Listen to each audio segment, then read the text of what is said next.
ചെറുതാണെങ്കിലും വലുതാണെങ്കിലും ഗിഫ്റ്റുകൾ എപ്പോഴും നമ്മൾ വാല്യൂ ചെയ്യണം. ഗിഫ്റ്റുകൾക്കൊക്കെ ഒരു റെസ്പെക്റ്റ് കൊടുക്കണം.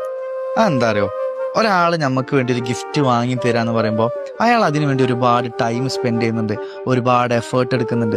നമ്മളെ ഇഷ്ടങ്ങൾ എന്തൊക്കെയാണെന്ന് മനസ്സിലാക്കി അതിനു വേണ്ടി തെരഞ്ഞു നടന്ന് ഒരുപാട് കറങ്ങിയിട്ടാവും ചിലപ്പോൾ അയാൾ ആ ഗിഫ്റ്റ് വാങ്ങിയിട്ടുണ്ടാവുക.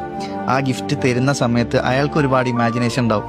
അതായത് ഇത് നമ്മൾ കൊടുക്കുമ്പോൾ ഇത് വാങ്ങുന്ന ആൾ ഒരുപാട് സന്തോഷത്തോടാണ് ഇത് വാങ്ങുക, അവരുടെ മുഖത്ത് നല്ല തെളിച്ചം വരും, നല്ല ഹാപ്പിനെസ് ഉണ്ടാകും എന്നൊക്കെ അവർ ഇമാജിൻ ചെയ്യും. സോ എന്ത് ഗിഫ്റ്റ് ആണെന്നുണ്ടെങ്കിലും ഒരാൾ നമുക്ക് ഗിഫ്റ്റ് തരുമ്പോൾ അത് വളരെ സന്തോഷത്തോടെ വേണം നമ്മൾ സ്വീകരിക്കാൻ.